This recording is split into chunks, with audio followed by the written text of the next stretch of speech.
अस्सलामुअलैकुम, मैं हूं यूसुफ मैर। एक नए वीडियो के साथ एक नए इंडिकेटर के साथ हाज़िर हूं। तो आइए इंडिकेटर को अटैच करते हैं। बेसिकली ये मूविंग एवरेज, दो मूविंग एवरेज का इंडिकेटर है। तो इसके साथ एरो लगता है जब एक मूविंग एवरेज यानी छोटी मूविंग एवरेज बड़ी मूविंग एवरेज को क्रॉस करती है तो उसके साथ एरो लगता है। तो ये इसमें पैरामीटर आप चेंज कर सकते हैं। MQL की फाइल है, परमानेंट आप चेंज कर सकते हैं। दिखा दूंगा मैं आपको।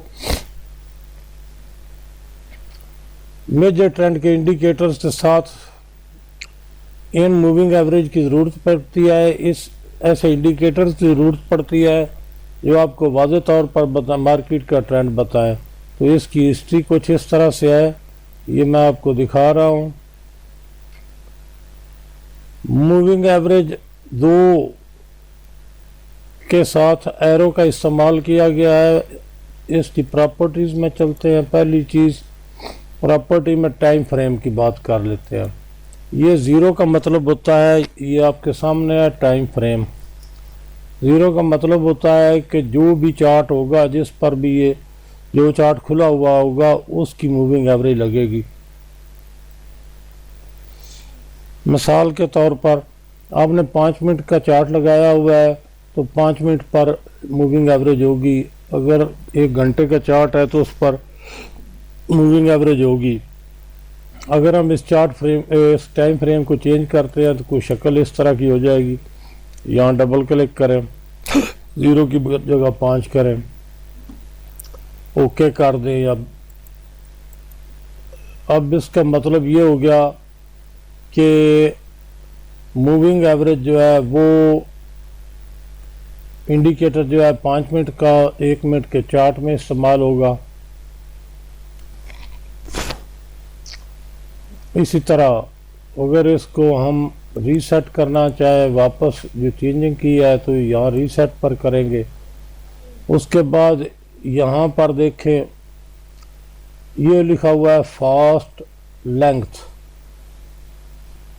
फास्ट लेंथ का मतलब ये होता है कि छोटी मूविंग एवरेज।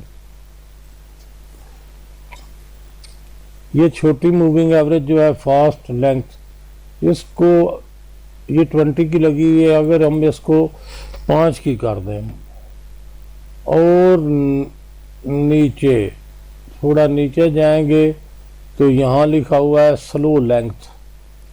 ये 21 की है। हम इसको बिल फर्ज मैं आपके लिए बता रहा हूँ, इसको डबल क्लिक करें, यहाँ पर 21 की जगह 30 कर दें तो इसकी शेप जो है वो इस तरह की होगी,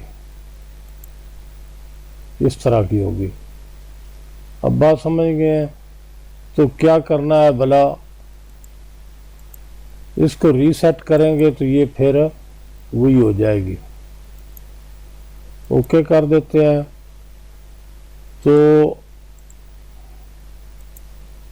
इस पर 2 लग गई हैं, एक को डिलीट कर देते हैं। अब इसको इंडिकेटर को रीसेट करेंगे। रीसेट तो ये पहले से ही है। अगर कोई आप चेंजिंग करते हैं, समझते हैं चेंजिंग ठीक नहीं हुई है तो इसको रीसेट करें। यहाँ से रीसेट कर दें। इसको दबाएंगे तो रीसेट हो जाएगा। उसके बाद ओके करेंगे तो असल हालत में आ जाएगा। ये मूविंग एवरेज का इंडिकेटर है। मैंने इसके पैरामीटर्स आपको बता दिए हैं, आप चेक करें, इनको चलाएं, इसको देखें, इसके पैरामीटर्स, मूविंग एवरेज को चेंज करें और चेंज करके अपनी मर्ज़ी के मुताबिक इस्तेमाल करें।